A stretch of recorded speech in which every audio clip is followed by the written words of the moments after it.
Well, whatever they found, they must have found something that led them to think that this was a double murder suicide, and they must have found that within 1 day of finding these bodies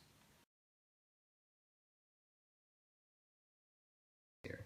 But the fact that some of these activists and people who ask questions about all these other things on this, they don't want to ask questions. They don't want us asking questions. And there's going to be a lot of people who are going to take sides either way to say this was a conspiracy or this wasn't a conspiracy. And I do kind of lean towards that it was a conspiracy, that this guy did not kill his wife and his daughter and himself. Um, but that doesn't mean that that's true. Let's see where the evidence leads us. Let's see where the evidence takes us. He's been out since then. So he's been out from 2009 to 2015, and they're saying he just snaps now. That's hard to really. That's really hard to buy. They said the same thing about Philip Marshall, where they said he killed his two kids and a dog too, and they said he had problems back in 2008 or 2009 with his wife, and they were trying to relate that to something that happened in 2013, 2014. So it just really doesn't make sense to me, and it, you know, but that's okay. It doesn't have to, and you don't have to agree with that. All you have to do is help me. Help me, show me where I'm wrong. Show me why my questions are not valid. How do we support freedom of speech? How do we talk about what the government is doing to us, and then we're going to try to stifle other people's freedom of speech? So no matter how weird or crazy it might seem to us, those questions are making it harder for those family and friends. Well, you know what makes it even harder is to deal with, if your theory is true, and if the police theory is true, it's going to be harder to deal with the fact that this guy killed his wife and his daughter. If it's true, then the people who are involved with the Gray State movie should not put it out. They should not put this out there. You don't put out a film that you say a killer, or this guy went crazy or whatever. You don't put that out there. Why would you release that movie?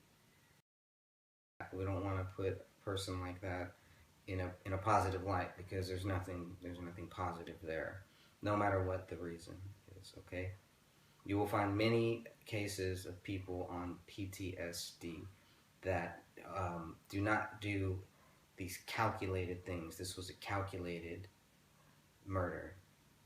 This was 3 shots. This wasn't shooting randomly and it just happened to be whoever. No, this was calculated, planned. Three shots. I mean, come on. The dog thing is obviously there just to kind of throw people off, I think. And I'm just guessing, and I'm asking all these questions, and I'm going with these guesses to see where they lead me, because I know that God is going to lead me to whatever's true, and we can't be scared. We can't be silent because we are scared. These activists out there should not be so silent, and should not be trying to stop people from asking these questions. And if these people are full of crap, and that will come out too. That will come out too. But the people who are purposely posting fake stories have nothing to do with me. That's not the path that I'm on. That's not the trail that I'm following.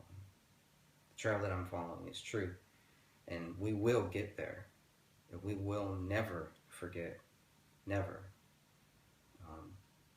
This will not be the last time that this happens. And I do encourage every person, every activist, every person who gets out there on the streets, every person who gets in front of a camera or in front of a microphone. It only takes 5-10 seconds to just say, I will never kill myself. And if I do, I want my family and my friends to investigate it. I want them to leave no stone unturned. I want them to do everything, and they must do it within those first days because they're the most critical, they're the most crucial. That's just my view right now. This view could change, and I have no problem with that. What I do have a problem with is bullies, and I don't like bullies.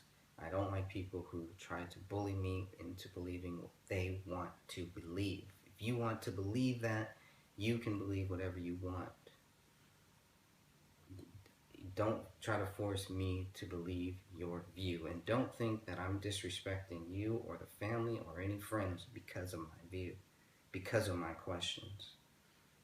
A normal, rational person does ask these questions. And to think that, only certain people have the right to ask those questions about this person is just crap. Here's a quote from David Crowley from the Alex Jones Show in September of 2012, and he says, "Even though you may be killed resisting, the act of resistance on a metaphysical level has value." So this guy was apparently willing to die for this cause, to die for truth, and to die for freedom. And now we have people who don't even want us talking about this, don't even want us looking at this for some reason. But it's okay to look at other issues that we have, but not this one. And we're gonna put this guy in a positive light and make him look, it's just the whole thing. It just doesn't make sense to me. But the thing is, if he's guilty, why are we being told that we should just remember this guy in a positive light? So they can't have it both ways.